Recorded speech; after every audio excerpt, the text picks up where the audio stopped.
Tikudziwa kale pali Manganya nde pali Bambascono Winiko. Ukuku kulibe Boni Kalindo kapena kulibe ujesa chalibe mlandu. Ukuku kuli Winiko komanso kuli Manganya. Mine ngwana zuri ukuku ndikongoseka. Uku nane ku birthday Prophet Bushiri. So iyai anaseketsa ndetu. Ino ndani ndine kuki ndine kuki. Yes, ona ruma kuki alipo kale kutiko monobo.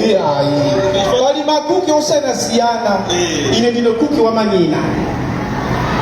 Manyina kuli mukapikira kulimpa kwela mafungu baba. Kana babo kuna business jolinga ta singular lero. Singular lero tukukumbukira kubadwa kwa prophet. Major one. Yes. Shepherd Bushiri. Inde. Tumaso tukufuna niko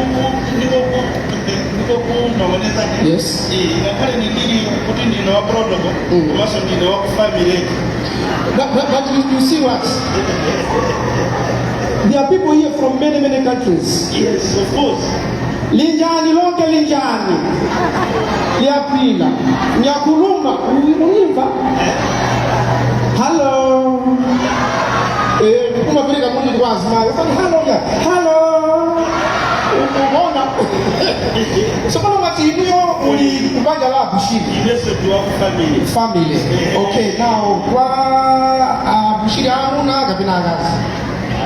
Mbele agone kila msuka ole mendo mfana naye. Iliyo mfana ni ndani. Iliyo mfana ni ndani. Ndio mimi majina tu WB. Ujani. Winiko Bushiri. Iya.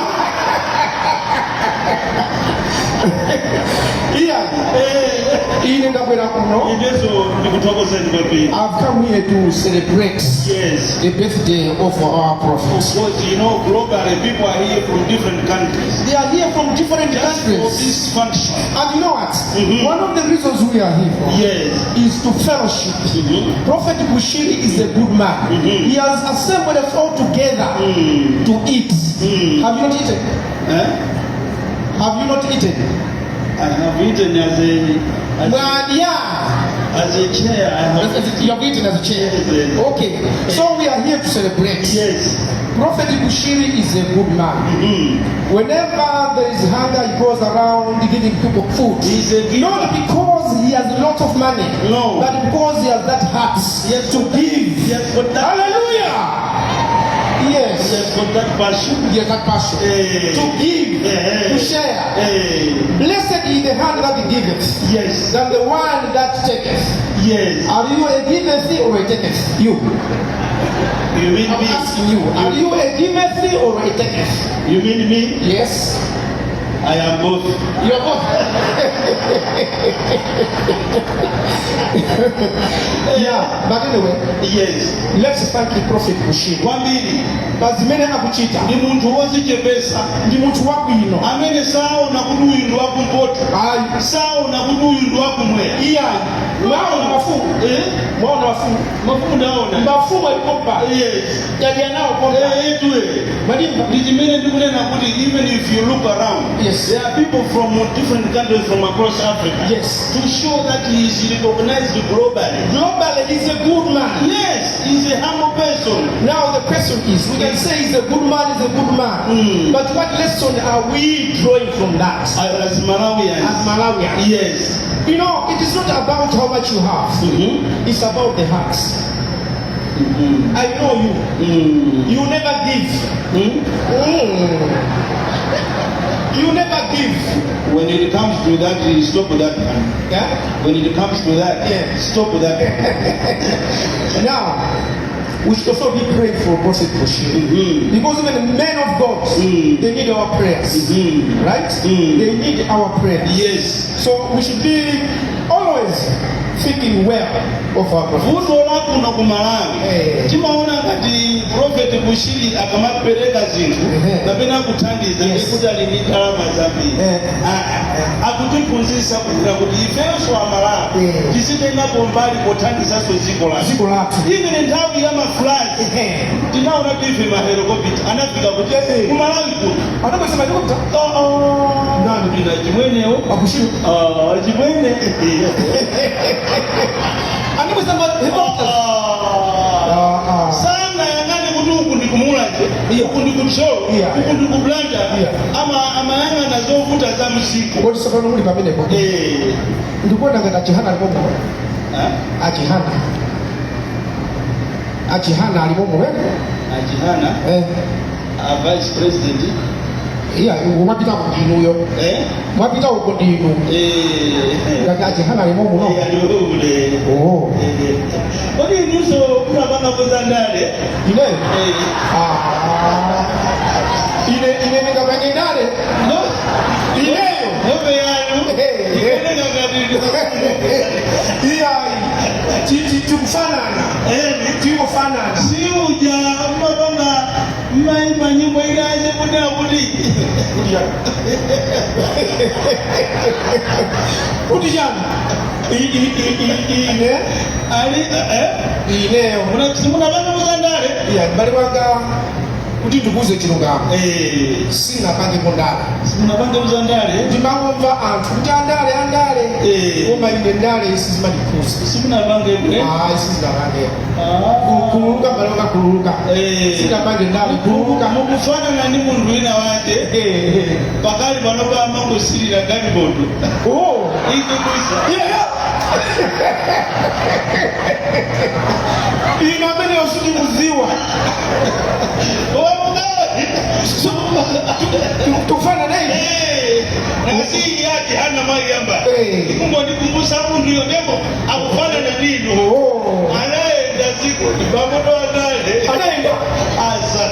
Sabana bawa Abagala ndiye ataya kambe. Sabana bawa amene ndiye ulipangisa kuti Abushiri ndikumali nawo.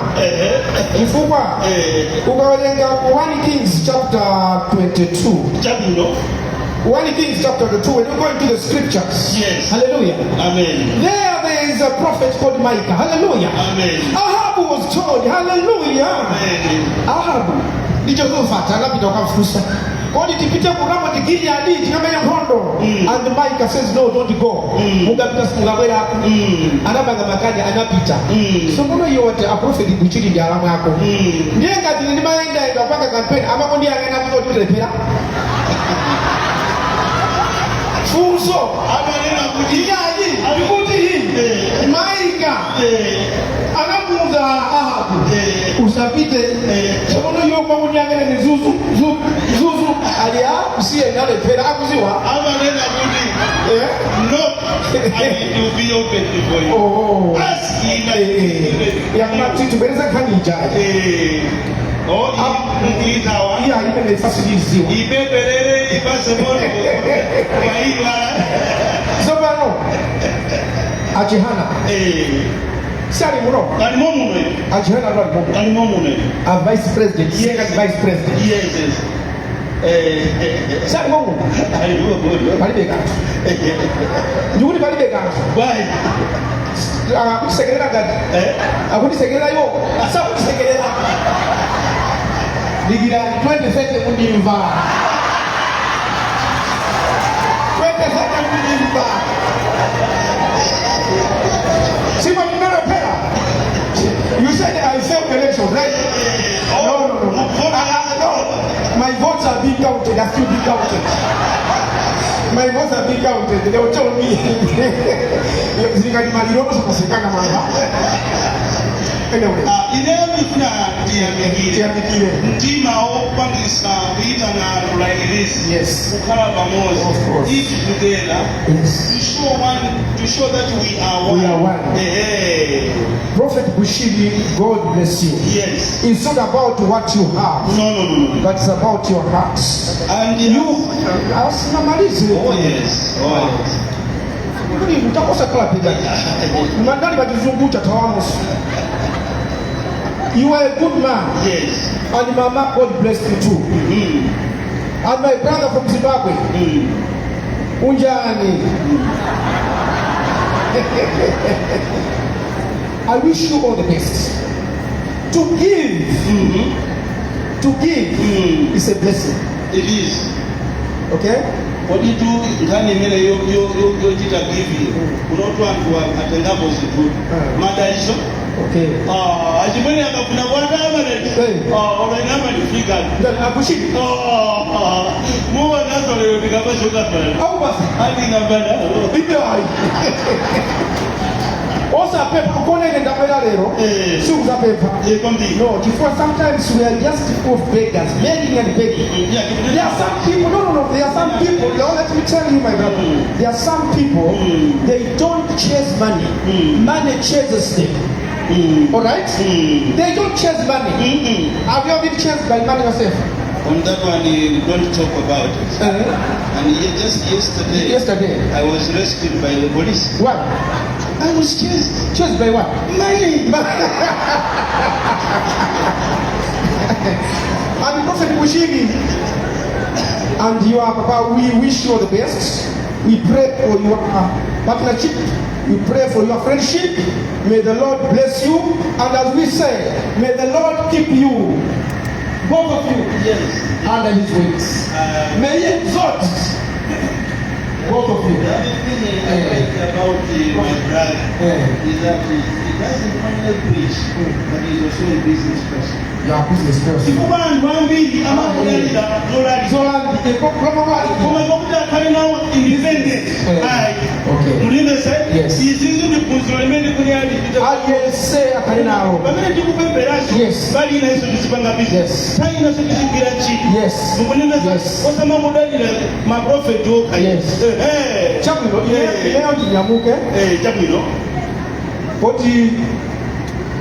Mafuna kudile kuna taaribile nyimbo. Yakisa kuimba ndakasi inomwera noka. What about you? Ndinokwatira ngati. Mene mundi munoganda kuti ndiwokwatira. Yoga wina kakona kuti ndiwokwatira. Amalawo yanzanga musaelekeze kwa uzala lero kuti ndiwokwatira. Ndiye mbana ile usakwatira. Jaime Prophet Bushiri. Tu passe Q. Tu m'as dit à ma lolo. Bambini.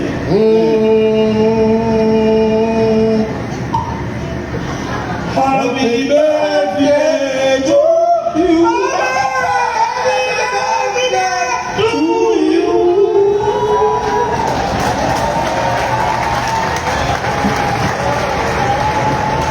Manganya and Rico, ladies and gentlemen, one more time, a round of applause for that beautiful performance.